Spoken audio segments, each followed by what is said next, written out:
nobody fails because they pursue bad ideas to the detriment of their good one. They fail because they pursue good ideas to the detriment of their great one.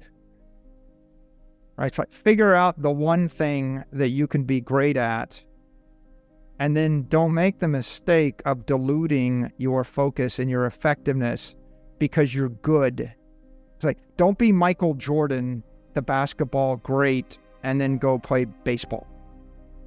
Today's video was a clip from my interview with MicroStrategy founder and the king of Bitcoin himself, Michael Saylor. If you want to see the full interview, it's packed with Saylor's predictions, why he thinks $400 trillion is coming for Bitcoin, and finally Saylor's advice. Hit that first link in the description to check it out. I'd strongly recommend it. Also guys, before we jump in, if you want to stay most up to date in the Bitcoin and crypto world, make sure to subscribe to our daily newsletter, The Crypto Nutshell. It's a daily email that gives you the latest expert predictions from guys like Saylor, any breaking news, and top on-chain analysis. All you have to do is click the first link in the description, enter your email, and you'll get our daily 5-minute email newsletter in your inbox every single morning. It'll make you a better crypto investor in 2024 and will ensure you stay on top of all the news in the space. But without further ado, let's jump in with Michael Saylor. I would say in every generation, you have to consider the transformational technologies that remake the world.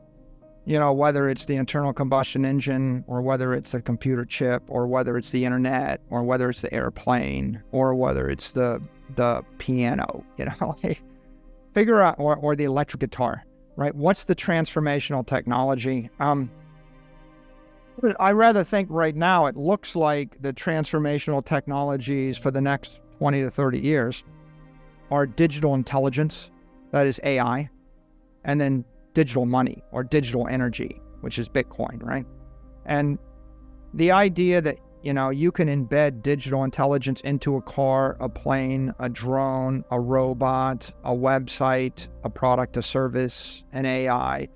That's a big idea. And certainly there are going to be massive fortunes made. And if you understand how to embed digital intelligence, right, there's going to be a demand for that.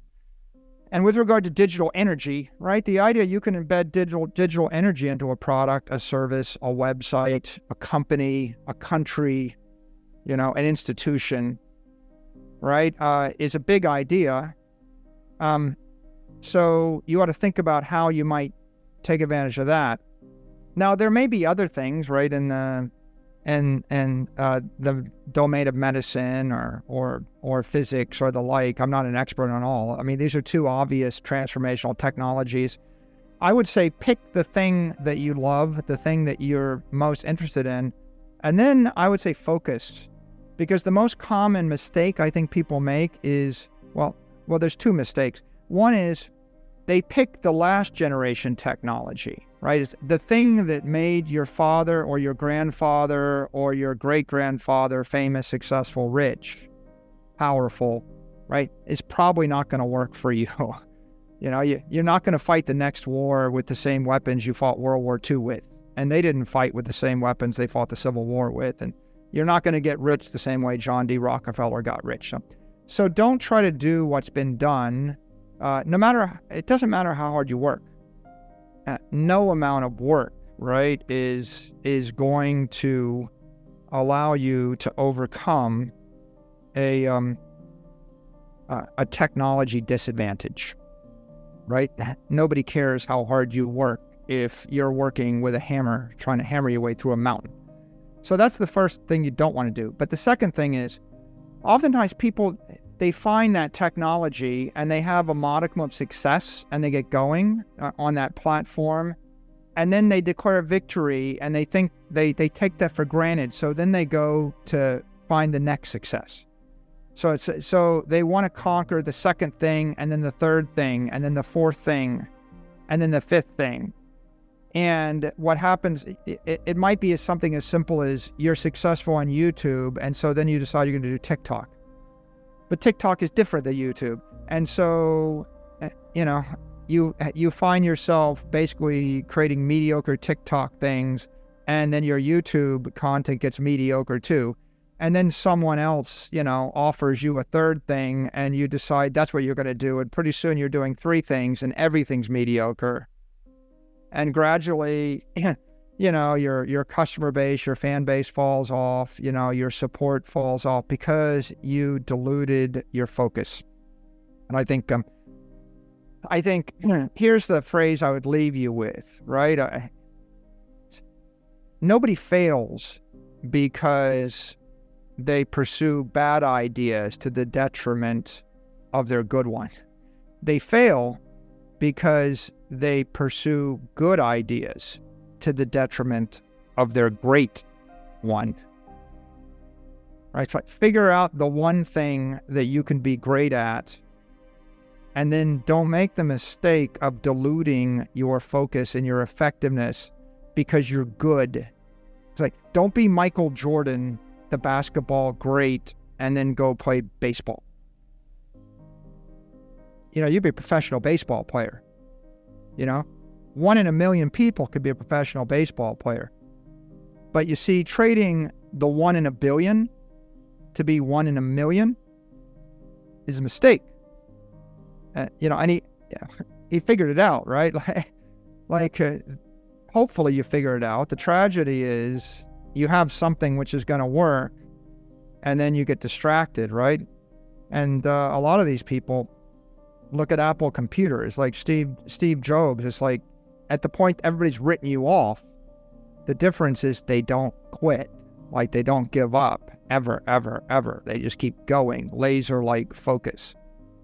And it's easy to say, but how many people can keep laser eyes on Twitter for 4 years? That's the joke. How, if you went and counted the number of people that put laser eyes and then they took them off after 3 months or 3 weeks or 3 days or 3 years. And of course the irony is, right, you can't even get a college degree in less than 4 years. You can't be a doctor without 10 years of work. But a lot of people, they just expect it to work in 10 weeks or 10 months. And I would say, my advice to anybody is find something that gives you a technology edge or lever, the ability to create something which impacts the most amount of capital or the most number of people. You want to have the maximum impact, whatever that is, the max leverage. And then once you figure that out, relentlessly refine your craft. 10,000 hours. And then by the way, 10,000 hours to become the great guitar player, the great piano player, or the great podcaster, or the great whatever it is. After you do that, then go do it. And then after you get recognized as being successful,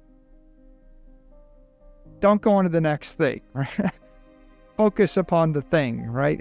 Keep doing the thing. Don't take your success for granted.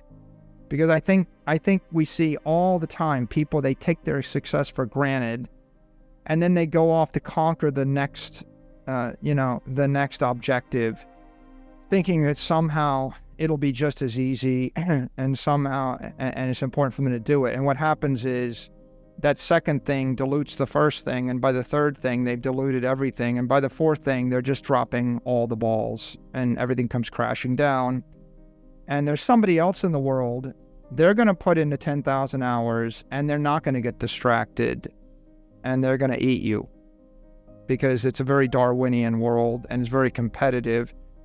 And if you're not insanely good at something, it's not clear that anybody's going to need you for anything.